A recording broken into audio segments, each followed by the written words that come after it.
கணபதியே நமக. குரு வாழ்க, குருவே சரணம். ஆன்மீக அன்பர்கள் அனைவருக்கும் இனிய வணக்கங்கள்.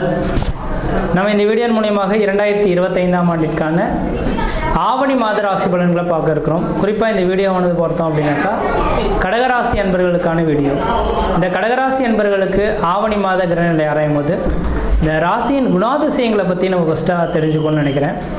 முதலாவதாக பார்த்தோம் அப்படின்னாக்கா இந்த கடகராசி என்பது தாய்மை உள்ளத்தை கொண்ட ஒரு நபர்களாக இருப்பாங்க. இலகிய மனப்பான்மை உடையவங்களாக இருப்பாங்க.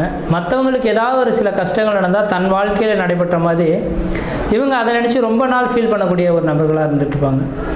அப்போ இந்த சந்திரன் அப்படின்றது மனது காரகன் அப்படின்ற ஒரு காரணத்தினாலையும், சந்திரன் அப்படின்றது பார்த்திங்கன்னா தாய்மை உள்ளத்தை குறிக்கக்கூடிய கிரகம் அப்படின்றனால எப்பொழுதுமே இவங்க தனக்குன்ற ஒரு சில விஷயங்களை தேடி வச்சுக்கிறதுல சிறப்பான ஒரு நபர்களாக இருப்பாங்க.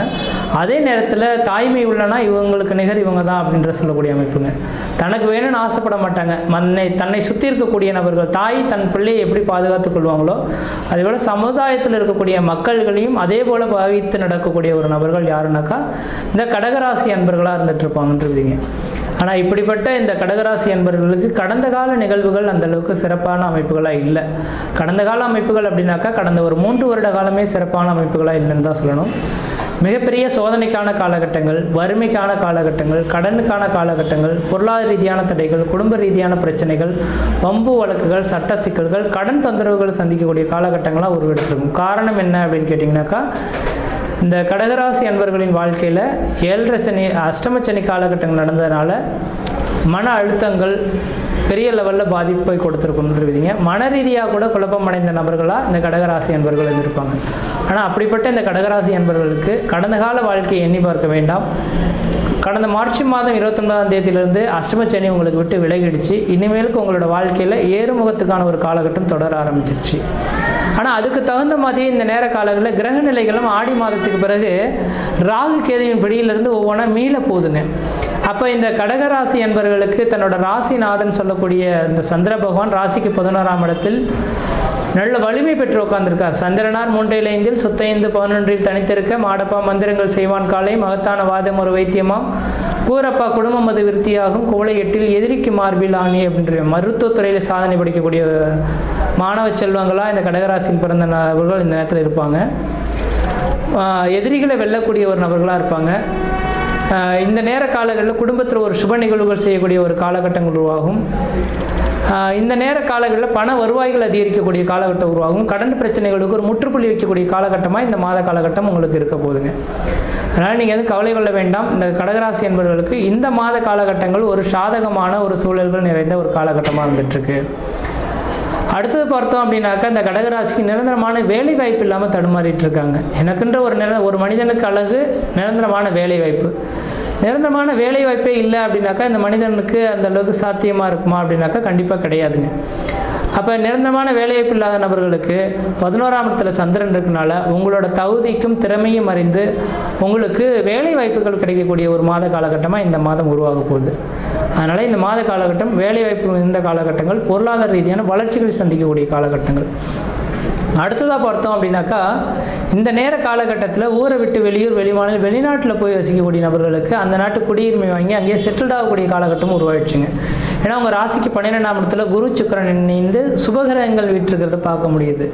அப்போ சுபகிரகம்னு சொல்லக்கூடிய 2 கிரகமும் 12ஆம் இடத்தில் தொடர்பு பெறதுனால வெளிநாடு வாழ்க்கை, வெளிநாட்டில் இருக்கக்கூடிய நபர்களுக்கு பேர் புகழ் கௌரவங்கள் சந்திக்கக்கூடிய காலகட்டம் உருவாகும். வியாபாரத்துறையில் கமிஷன் பேசிஸில் வேலை செய்யக்கூடிய நபர்களுக்கு அதனால் லாபங்கள் அதிகரிக்கக்கூடிய காலகட்டம் உருவாகும். அரசாங்கத்தினால் ஆதாயங்கள் பெறக்கூடிய ஒரு காலகட்டங்கள் உருவாக போகுதுங்க. அப்போ 4ஆம் அதிபதி 12ஆம் இடத்துல சுபகிரகத்தோட தொடர்பு பெற்றதுனால வீடு மனை வாசல் வண்டி வாகன யோகங்கள் வாங்கக்கூடிய யோகங்களும், பழமையான வண்டி வாகனங்கள் விட்டுட்டு புதுமையான வண்டி வாகனங்கள் வாங்கக்கூடிய யோகமும் உருவாதுங்க. அப்போ இந்த மாத காலங்களில் குடும்பாதிபதினு சொல்லக்கூடிய கிரகம் குடும்பஸ்தானத்தில் ஆட்சி பலம் பெற்று கேதுவுடன் இணைந்து இருக்கிறதுனால தனப்பிரச்சனைகளுக்கு ஒரு முற்றுப்புள்ளி வைக்கக்கூடிய காலகட்டங்கள், தனப்பிரச்சனையிலேருந்து மீண்டு வரக்கூடிய காலகட்டங்கள், பொருளாதார அபிவிருத்திகள் பெறக்கூடிய காலகட்டங்கள் உருவாகுங்க. இப்போ பொருளாதாரத்திலேருந்து ஒரு சங்கட்டமான சூழலிருந்து பண வருவாய்கள் அதிகரிக்கக்கூடிய காலகட்டமாக இந்த நேரம் வந்துட்டுருக்கு. அதே இந்த மாத காலகட்டமானது அந்த செப்டம்பர் மாதம், அதாவது ஆகஸ்ட் 17ஆம் தேதியிலிருந்து செப்டம்பர் 16 தேதி காலகட்டம் வரலுமே ஆவணி மாத கிரகநிலைகள். அந்த செப்டம்பர் 10 தேதியிலிருந்து செப்டம்பர் 16 தேதி காலகட்டங்களில் சூரியன் கேது இணைவு ஏற்படக்கூடிய காலகட்டத்தில் பண வருவாய்கள் கொஞ்சம் தடை ஏற்படலாம். குடும்பத்தில் அவ்வப்போது மன நிம்மதிகள் குறைந்து போகலாம். கணவன் மனைவிடையே ஒரு சில கருத்து வேறுபாடுகள் ஏற்படலாம். அப்போ அந்த நேரத்தில் கொஞ்சம் விட்டு கொடுத்து போகணுன்ற விதிங்க. மற்ற விதத்தில் தோஷங்கள் கிடையாது. அடுத்த குடும்பாதிபதி குடும்பஸ்தானத்தில் வீட்டிருக்கக்கூடிய காலகட்டத்தில் திருமணமாகாத நபர்களுக்கு திருமண வாய்ப்புகளும், குழந்தை பேர் இல்லாத நபர்களுக்கு குழந்தை பேரும் தரிக்கக்கூடிய காலகட்டமாக இருந்துகிட்ருக்கு. அப்போ திருமணமாகாத நபர்களுக்கு திருமண வாய்ப்புகளும், குழந்தை பேர் இல்லாத நபர்களுக்கு குழந்தை பேரும் உருவாகக்கூடிய காலகட்டமாக இருக்குது. இந்த நேர காலங்களில் எடுக்கக்கூடிய முயற்சிகள் உங்களுக்கு சாதகம் வாய்ந்த மகிழ்ச்சியாகவே இருந்துகிட்ருக்கும். அப்போ அடுத்ததாக பொறுத்தோம் அப்படின்னாக்கா, அந்த கல்வி ஸ்தானாதிபதி வித்தை ஸ்தானாதிபதினு சொல்லக்கூடிய கிரகம் உங்கள் ராசிக்கு 2ஆம் அதிபதியாக வருவார். அப்போ இந்த நேரத்தில் ஆட்சி பலம் பெறதுனால கல்வி படிக்கக்கூடிய மாணவர் செல்வங்கள் கல்வியில் வளர்ச்சி அடைவாங்க. பொருளாதார ரீதியாகவும் மன நிம்மதியும் மன சந்தோஷங்களும் ஏற்படக்கூடிய காலகட்டம் உருவாகும்.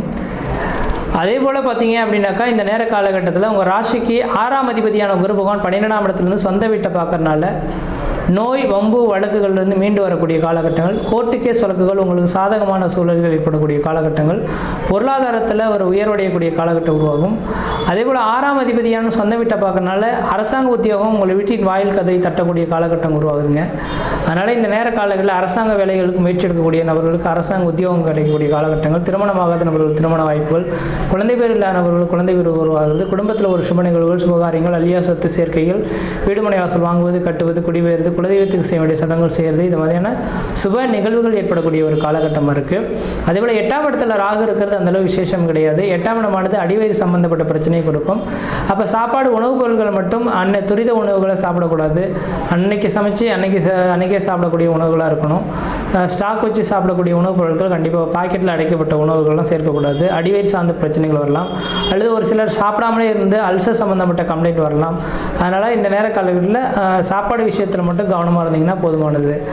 அடுத்தா பார்த்தோன்னாக்கா, உங்கள் ராசிக்கு 9ஆம் இடத்துல சனி பகவான் இருக்கிறது தந்தை வழி சொத்து சுகத்தினால ஆதாயங்கள் ஏற்படக்கூடிய காலகட்டமாக இருக்குது. தந்தைக்கும் உங்களுக்கும் ஒரு சாதகமான சூழல்கள் ஏற்படக்கூடிய காலகட்டமாக இருக்குது. இப்போ தந்தை வழி சொத்துல ஏதோ பிரச்சனைகள் இருந்தால் இது இந்த நேர காலங்களில் கோர்ட்டு கேஸ் வழக்குகள் உங்களுக்கு சாதகமாக இருக்கும். அடுத்து சந்திரன் 11ஆம் இடத்துல இருக்கிறாங்க. நிறைந்த செல்வம் பெற்ற நபர்களாக இருப்பீங்க. என்றைக்கோ செய்த உதவிக்கு இந்த நேரத்தில் சன்மானம் கிடைக்கக்கூடிய காலகட்டங்கள் உருவாகுதுங்க. எதிரிகள் எல்லாம் வெல்லக்கூடிய காலகட்டங்கள். குரு சுக்கிரன் 12ஆம் இடத்துல குடும்பத்தில் ஏதோ ஒரு சுப நிகழ்வுகள் 4 பேர் அழைத்து விழுந்து படைத்து மன நிம்மதியை பெறக்கூடிய ஒரு காலகட்டமாக இருந்துகிட்ருக்கு. அதனால் இந்த ஆவணி மாத கிரகநிலையானது கஷ்டங்கள் நீங்கி வளர்ச்சி பெறக்கூடிய ஒரு மாதமாக இருந்துகிட்ருக்கு.